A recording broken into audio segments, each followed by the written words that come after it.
Bonjour à tous, on va réaliser des snickerdoodles aujourd'hui. Ce sont des petits biscuits anglais cannelle vanille. C'est parti! Alors, je vais commencer par le mélange sucre-beurre pommade. Je vais rajouter la vanille et je vais tout bien mélanger. Mais vous allez voir, je vais m'arrêter tout de suite puisque j'ai fait une petite boulette. C'est que j'ai voulu prendre un beau petit saladier en forme de fleur. Mais je me rends compte qu'il n'est pas assez profond puisque je vais faire une pâte complètement sablée. Donc je vois que ça va valser partout dans ma cuisine.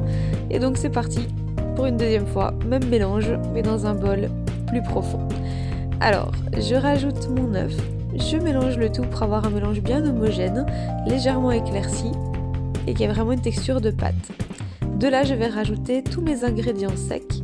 Je ne dis pas qu'il y a un ordre précis pour les incorporer, mais je veux simplement vous conseiller donc de mettre la cannelle en dernier lieu, puisque vu que si on utilise plusieurs fois les mêmes petites cuillères, en tout cas, une fois que la cannelle est passée par là, ce n'est plus possible au niveau couleur, odeur, etc. Ça se mélange plus.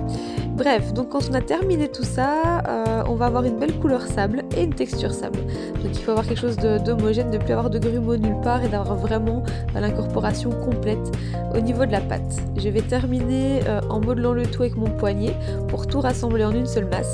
Ça prend quelques minutes et si vous remarquez, c'est assez friable.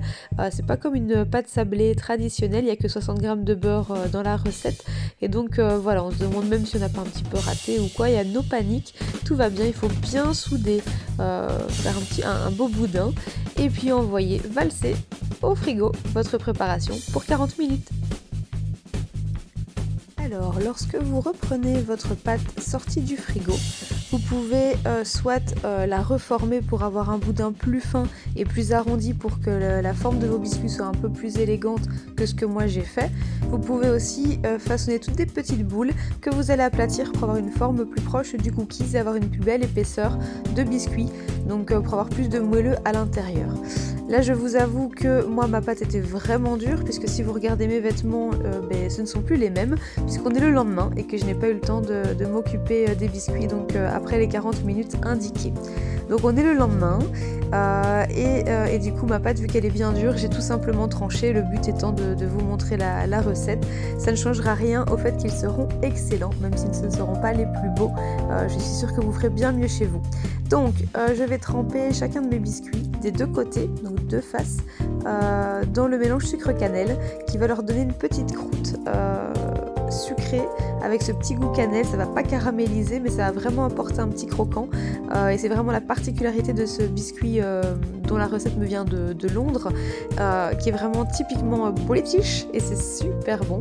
Donc voilà, là si vous regardez, je répartis tout ce qui me reste en sucre cannelle dessus parce que moi je suis méga fan, et après il n'y a plus qu'à les mettre au four pour 12 minutes à 170 degrés. Si vous voyez cette petite croûte dont je vous parlais, vous allez voir quand vous allez goûter, vous allez adorer. Les biscuits sont légèrement craquelés comme ça et puis l'intérieur est bien moelleux. C'est excellent!